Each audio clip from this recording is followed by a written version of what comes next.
তো কিকি পজিকে এখন যাচ্ছি ভ্যাকসিন দিয়াতে। এই যে কিকিকে হচ্ছে রেখে দিয়েছি আর পজি আমার কোলে। তো চলো যাই, আমি আর আম্মু যাচ্ছি। চলো। মা লাগাইছে লকটা লাগাও কিন্তু বরাকু খুলছে মাত্র।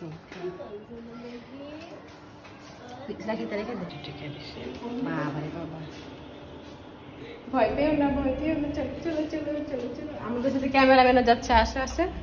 তো hello everyone, welcome to my channel. তো আজকে তো তোমরা দেখতেই পারলাম আমরা চলে এসেছি কিকি আর পজিকে নিয়ে বেটের কাছে। যে বছরে যেই ভ্যাকসিনটা দেয় আর কি, ওইটা দেওয়ার জন্য এসেছিলাম আমি আর আম্মু। কালকের থেকে হচ্ছে রোজা ছিল, এর জন্য ভাবলাম পরে তো আর সময় হবে না, রোজা শুরু হয়ে যাবে, এর জন্য আর কি চলে আসলাম। আর আজকেই হচ্ছে ইতি আর অন্তরা দুবাই থেকে আসতেছিল, তো ভাবলাম তার আগে কাজটা শেষ করে ফেলি। এই দেখতেই পারলাম ওরা মানে দুজনকে একসাথে ঝুড়িতে দিছি। ফার্স্টে হচ্ছে পজিকে কোলে নিয়ে নামছিলাম, ওরা তো বাহিরে বেশি বের করা হয় না, এর জন্য ওরা অনেক ভয় পায়। পরে দুজনকে রিস্ক নেয়নি, দুজনকে ঝুড়িতে রেখে দিয়েছি, পজি আরও একসাথেই।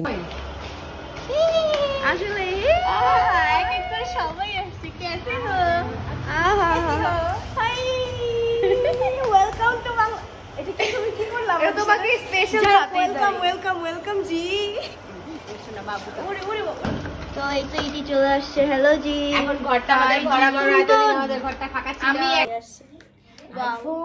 Yes also cover. ইতির কাভারটা অনেক সুন্দর। তো ব্যাগটা খুলবো কি কি আছে দেখি, এক্সাইটেড অনেক। এসে কি আদর করতেছে কি কি। আচ্ছা আমি বুঝলাম না, যেখানে আমি বলতেছি যেখানে আমি শুনছি মানুষ বাইরের দেশে গেলে কালো হয়ে যায়, ইতি তো দুবাই যায় পুরো ফর্সা হয়ে যায়। এটা কোন ধরনের মিথ্যা কথা বললা গাইজ? আপনারাই দেখেন আমি কত বেশি কালো হয়ে গেছি। পুরো আমার স্কিন টোন হয়ে গেছে, হাত দেখো ইতি পুরো আমার টোন হয়ে গেছে। তোমার টোন? আর তুমি মিথ্যা কথা কেন বলো? দেখো তো গাইজ আমি কত কালো হয়ে গেছি দেখেন। আমার হাত বেশি ফর্সা ছিল আমার মুখের থেকে, সেখানে হ্যাঁ আমার থেকে ডার্ক হয়ে গেছে। দেখো গাইজ জাস্ট দেখেন আমার হাত পুরো কালা কুচকুচ হয়ে গেছে। না ঠিকই আছে। দাও এই নেলগুলো। তো সবাই দেখতেই পারলা ইতি চলে এসেছিল। তারপরে যে এখানে হচ্ছে গিফট খুলতেছিল, আমি আম্মু বড়াপু বসে আছিলাম। আমাদের জন্য যে গিফটগুলো আনে ওগুলো শর্ট আমি ফেসবুক পেজে, আমার ইউটিউব পেজে, সরি ইউটিউব চ্যানেলে সব জায়গায় ছেড়েছি। দুবাই জিনিস মাশাআল্লাহ মাশাআল্লাহ অনেক কিছু। আর এই যে এই পাকনার জন্য তো ভইরা ভইরা আনছে, আমার অনেক হিংসা হইতাছে। যাই কেন তোর হিংসা হয় না? এত কিছু তুই বল হিংসা হয় নিয়ে আসছে। শুনো হিংসা কেন হবে না রে ভাই, ও যদি আজকে না থাকতো ওই জিনিসগুলো আমি পাইতাম। তুমি আবার আসছো কাবাবের হাড্ডি হতে, এটা কি কোন হাড্ডি না। সব থেকে এক্সপেন্সিভ গিফট ম্যাকের 2টা লিপস্টিক আনছে, যদিও এগুলো আমরা ইউজ করতে পারবো, তাই না আম্মু?